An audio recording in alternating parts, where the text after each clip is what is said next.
Suara hujan deras malam itu seperti menusuk telinga, ketika Sari berdiri gemetar di depan gerbang rumah mertuanya. Tubuhnya basah kuyup, rambut hitamnya menempel di pipi, dan matanya bengkak karena tangis yang tak kunjung berhenti. Di tangannya, ia menggendong bayi mungil yang menangis seakan merasakan penderitaan ibunya. "Bu, tolong izinkan saya masuk. Saya tidak punya tempat lagi," suara Sari bergetar, nyaris hilang tertelan suara derasnya air hujan. Namun dari balik pintu, terdengar suara lantang yang penuh kebencian. "Pergi. Aku tidak sudi punya menantu bodoh, tidak lulus SD, cuma bisa bikin anakku menderita. Kau pikir rumah ini tempat penampungan?" bentak Bu Rini, mertuanya, dengan wajah sinis. Sari tertegun. Tubuhnya lemas. Kata-kata itu seperti belati yang menusuk jantungnya berkali-kali. Ia menatap ke arah suaminya, Arman, yang hanya berdiri membeku di samping ibunya. Lelaki yang dulu pernah berjanji akan selalu melindunginya, kini menunduk tanpa berani menatap mata istrinya. "Arman, tolong, jangan usir aku. Aku istrimu, aku ibu dari anakmu. Aku nggak punya siapa-siapa lagi," suara Sari lirih, namun penuh harap. Arman tetap diam. Hanya satu kalimat yang keluar dari mulutnya, dengan wajah penuh kebingungan. "Maafkan aku, Sar. Aku harus ikut," kata ibu. Dan tepat pada detik itu, dunia Sari runtuh. Ia ditolak, dihina, dianggap sampah hanya karena tidak pernah mengenyam pendidikan tinggi. Padahal ia sudah mengorbankan segalanya demi lelaki itu. Dengan langkah goyah, ia akhirnya berbalik pergi, berjalan di tengah derasnya hujan, membawa bayi kecilnya yang menangis tak henti. Malam itu, penderitaan Sari dimulai. Malam itu pula, luka yang kelak akan membuat mertuanya tertunduk malu, terbuka untuk pertama kalinya. Beberapa tahun kemudian, sebuah mobil mewah berhenti tepat di depan rumah yang sama. Dari dalamnya, turun seorang wanita anggun dengan penampilan elegan. Gaun sederhana namun mahal menempel di tubuhnya, rambutnya kini tertata rapi, dan langkahnya penuh wibawa. Di sampingnya, seorang anak laki-laki tampan dengan seragam sekolah internasional berjalan dengan percaya diri. Semua tetangga yang melihat langsung berbisik-bisik. "Astaga, itu kan Sari? Dulu diusir sama mertuanya, sekarang lihat, datang dengan mobil mewah. Masya Allah, cantik sekali." Bu Rini yang sedang duduk di teras rumah terbelalak. Mulutnya ternganga, wajahnya memucat. Tubuhnya kaku tak percaya melihat wanita yang dulu pernah ia hina habis-habisan kini berdiri tegak di depannya dengan aura berbeda. Sari tersenyum tipis, lalu berkata dengan nada tenang namun menusuk. "Bagaimana kabar ibu? Lama tidak berjumpa. Dulu saya diusir karena dianggap tidak pantas. Tapi lihatlah sekarang, ternyata Tuhan punya cara menunjukkan siapa yang benar-benar hina." Air muka Bu Rini berubah. Matanya berkaca-kaca, namun lidahnya keluh. Ia benar-benar tak menyangka bahwa perempuan yang dulu ia injak-injak martabatnya, kini kembali dengan kemuliaan yang membuatnya tak mampu menundukkan kepala. Namun, sebelum sampai pada titik itu, perjalanan Sari penuh dengan luka, perjuangan, dan tekad yang hampir mustahil dilakukan seorang wanita biasa. Kisahnya bermula dari luka malam itu, ketika ia diusir dari rumah, membawa bayi kecilnya tanpa arah. Flashback dimulai. Sari lahir dari keluarga sederhana di desa. Sejak kecil, hidupnya penuh keterbatasan. Ia terpaksa berhenti sekolah di kelas 4 SD karena orang tuanya tidak mampu membayar biaya. Saat teman-teman sebayanya melanjutkan belajar, ia membantu ibunya berjualan sayur di pasar. Tak jarang ia diejek sebagai anak bodoh, hanya karena tidak bisa membaca lancar atau berhitung cepat. Namun, Sari tumbuh menjadi gadis yang baik hati, rajin, dan selalu ceria.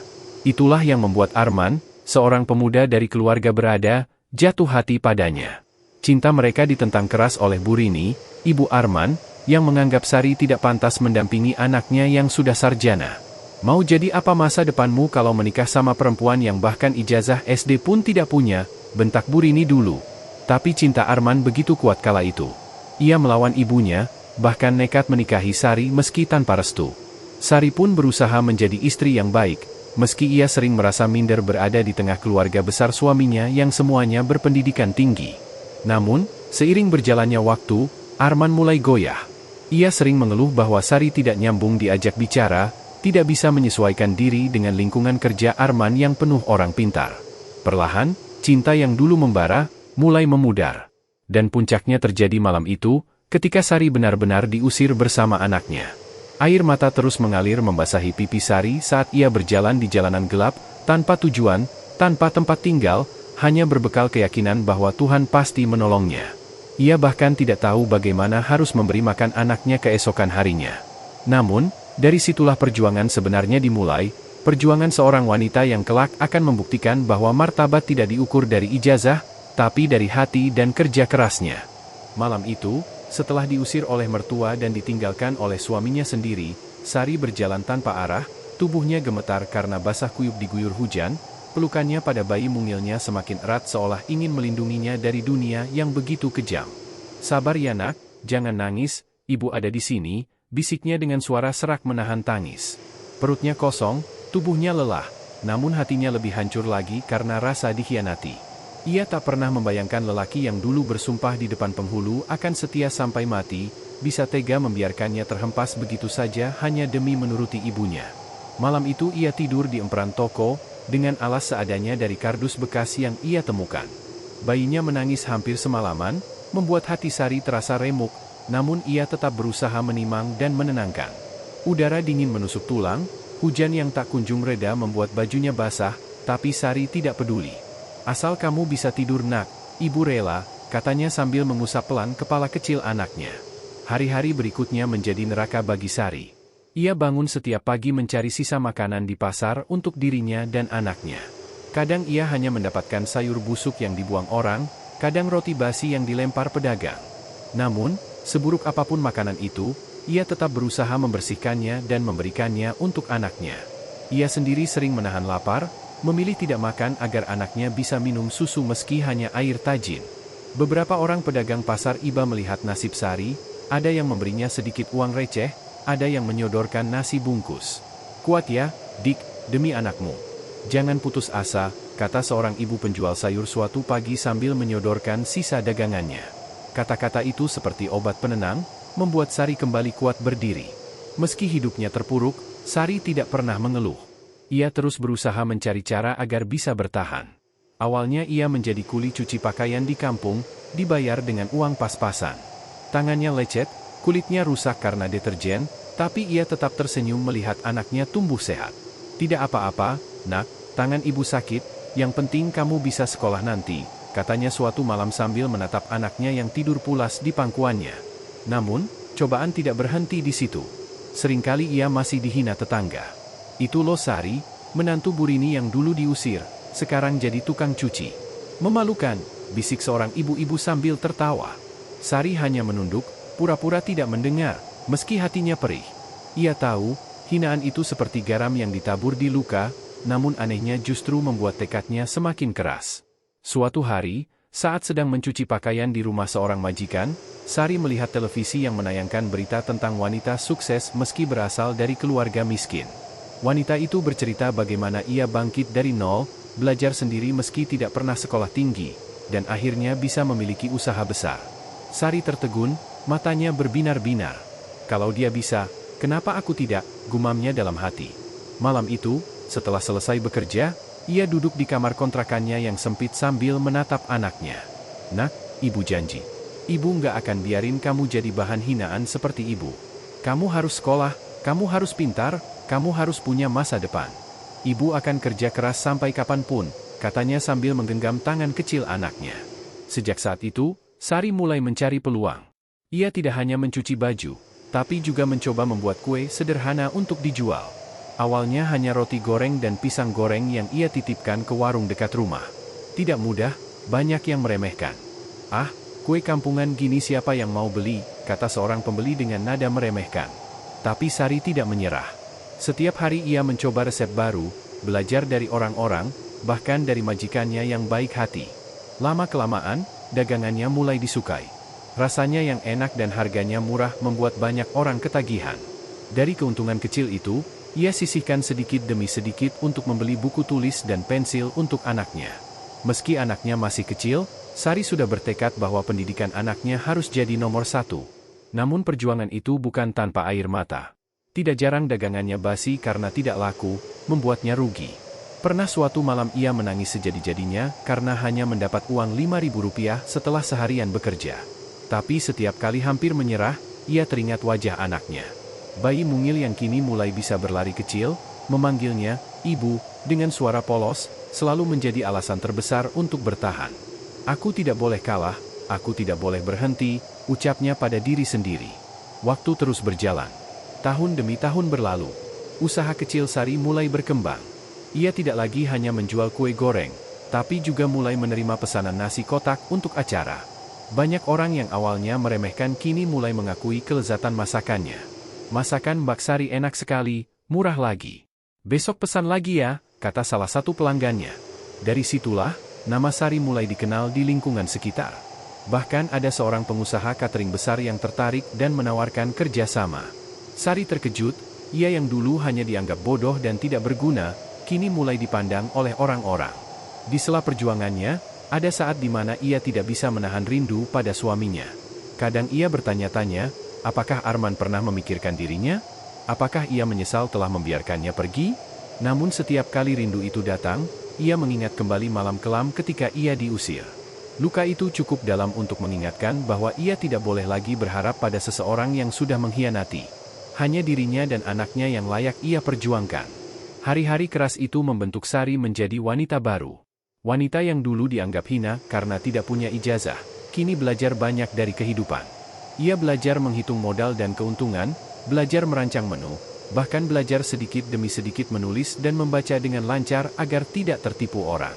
Ia memang tidak pernah lulus SD, tapi kehidupannya adalah sekolah yang jauh lebih keras.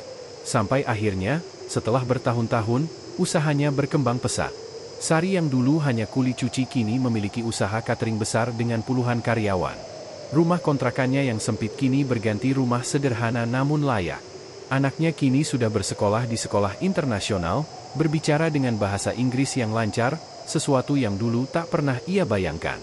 Melihat senyum anaknya setiap hari, Sari tahu, semua rasa sakit, hinaan, dan air mata tidak pernah sia-sia. Namun, takdir Tuhan selalu punya cara yang mengejutkan.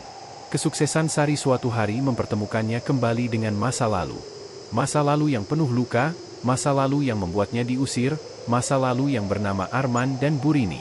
Pertemuan itu kelak akan membuka lembaran baru yang membuat semua orang terdiam, dan membuat sang mertua yang dulu congkak akhirnya tertunduk malu. Hari itu langit cerah, matahari bersinar terang, dan angin berhembus lembut ketika sebuah mobil mewah berwarna hitam berhenti tepat di depan rumah sederhana milik Burini. Pintu mobil terbuka perlahan, dan keluarlah seorang wanita anggun dengan penampilan elegan.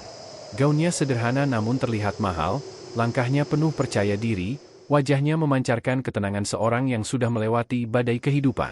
Itu adalah Sari, wanita yang dulu pernah diusir dengan hinaan, kini kembali dengan wibawa yang membuat semua orang menoleh.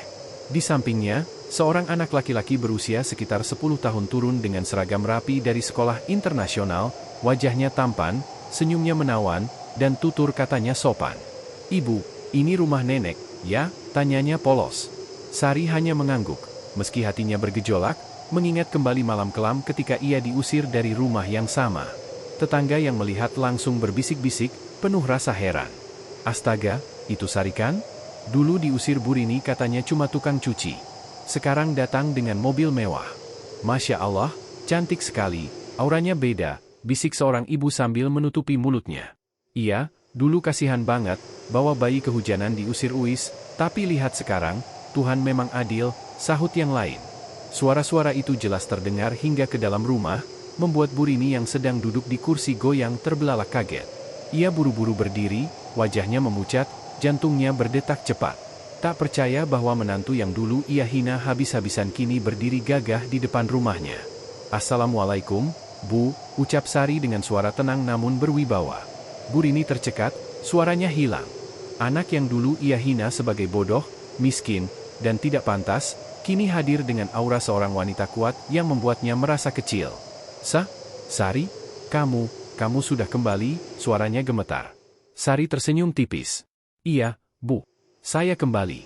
Saya hanya ingin memperlihatkan pada Ibu, bahwa orang yang Ibu anggap hina, yang Ibu usir di tengah hujan dengan bayi di pelukan, kini bisa berdiri di sini tanpa rasa takut lagi," ucapnya pelan namun menusuk. Belum sempat Burini menjawab, dari dalam rumah muncullah seorang pria yang wajahnya dulu begitu dicintai Sari. Arman. Rambutnya kini sedikit beruban, tubuhnya tampak lelah, matanya redup. Ia tertegun melihat Sari. "Sari, kamu Kamu benar-benar Sari, suaranya parau, penuh penyesalan. Sari menoleh sekilas, matanya dingin. Ya, Arman. Aku yang dulu kau biarkan pergi di malam hujan, aku yang kau biarkan berjalan tanpa tujuan demi menuruti kata ibumu. Aku yang kau khianati, jawabnya tegas. Arman menunduk, air matanya jatuh. Ia menyesal, namun semua sudah terlambat. Bu Rini mencoba berbicara, namun suaranya tercekat. Sari, maafkan ibu. Ibu dulu salah? Ibu terlalu angkuh, terlalu memandang rendah. Ibu tidak menyangka kamu bisa jadi seperti ini. Kata-kata itu keluar dengan susah payah, dan air mata mengalir di pipinya. Sari menatap lurus, matanya berkaca-kaca namun ia menahan diri agar tidak larut dalam emosi. Bu, dulu saya memang bodoh. Saya memang tidak sekolah tinggi. Saya memang tidak punya ijazah. Tapi saya belajar satu hal, Bu. Orang tidak dinilai dari pendidikan semata, tapi dari ketulusan, kerja keras, dan doa. Saya mungkin tidak lulus SD, tapi kehidupan mengajarkan saya lebih banyak daripada sekolah manapun. Dan lihatlah, semua hinaan ibu dulu, justru jadi api yang membakar semangat saya untuk bangkit. Anak Sari yang sedari tadi berdiri di samping ibunya, menatap neneknya yang terisak. Bu, ini cucu ibu. Dia yang dulu ibu tolak bersama saya. Dia sekarang pintar, rajin, dan insya Allah akan jadi orang sukses. Terima kasih pada ibu, karena kalau bukan karena pengusiran itu, saya mungkin tidak akan punya semangat sebesar ini untuk memperjuangkan hidup, kata Sari dengan suara bergetar namun penuh kebanggaan. Anak laki-laki itu mendekat, lalu dengan sopan berkata, Assalamualaikum, Nek. Nama saya Fajar. Saya anak Ibu Sari. Bu Rini langsung terduduk, air matanya semakin deras. Ia tak mampu berkata apa-apa, hanya bisa menangis di hadapan cucu yang begitu sopan dan menawan, cucu yang dulu pernah ia tolak kehadirannya. Arman maju selangkah, mencoba menggenggam tangan Sari. Sari, aku minta maaf. Aku salah. Aku pengecut. Aku menyesal. Tapi Sari menarik tangannya perlahan, menatap Arman dengan mata sendu. Arman, kau pernah jadi bagian dari hidupku. Kau ayah dari anakku. Tapi semua sudah berakhir malam itu, saat kau membiarkan aku diusir demi ibumu. Luka itu terlalu dalam untuk dihapuskan. Maafkan aku, tapi aku tidak lagi melihatmu sebagai suamiku. Aku sudah berdiri sendiri, aku sudah punya dunia sendiri. Kau tidak lagi ada di dalamnya. Kata-kata itu membuat Arman terdiam, tubuhnya lemas. Ia tahu kesempatan itu sudah hilang. Bu Rini yang melihat semua itu semakin terisak, ia menutupi wajahnya dengan tangan, malu, hancur, menyesal. Semua tetangga yang menyaksikan ikut terdiam, beberapa bahkan menitikkan air mata. Mereka tahu, inilah keadilan Tuhan yang nyata. Sari kemudian berbalik, menggandeng tangan anaknya, bersiap pergi. Namun sebelum melangkah, ia menoleh sekali lagi. Bu, saya tidak datang untuk balas dendam. Saya datang hanya untuk membuktikan, bahwa hinaan tidak membuat saya hancur, tapi membuat saya kuat. Terima kasih, Bu, sudah mengajarkan saya arti sesungguhnya dari ketabahan. Semoga Allah mengampuni semua kesalahan kita. Lalu ia melangkah pergi dengan tenang, meninggalkan Bu Rini yang tertunduk malu, menyesali semua kata-kata kasar yang pernah ia ucapkan. Hari itu menjadi hari yang tak terlupakan bagi semua orang di kampung. Mereka menyaksikan bagaimana seorang wanita yang dulu dihinakan karena tidak lulus SD, kini kembali dengan kejayaan, membuat orang yang dulu merendahkannya hanya bisa tertunduk tanpa daya. Dan bagi Sari, hari itu menjadi bukti bahwa tidak ada yang mustahil bagi orang yang berjuang dengan hati tulus. Ia mungkin tidak punya ijazah, tapi ia punya harga diri, kerja keras, dan doa yang tidak pernah putus. Dan itulah yang membuatnya menang, membuatnya berdiri tegak, membuatnya kembali dengan kepala tegak, sementara mereka yang dulu menghinanya hanya bisa menunduk dalam penyesalan.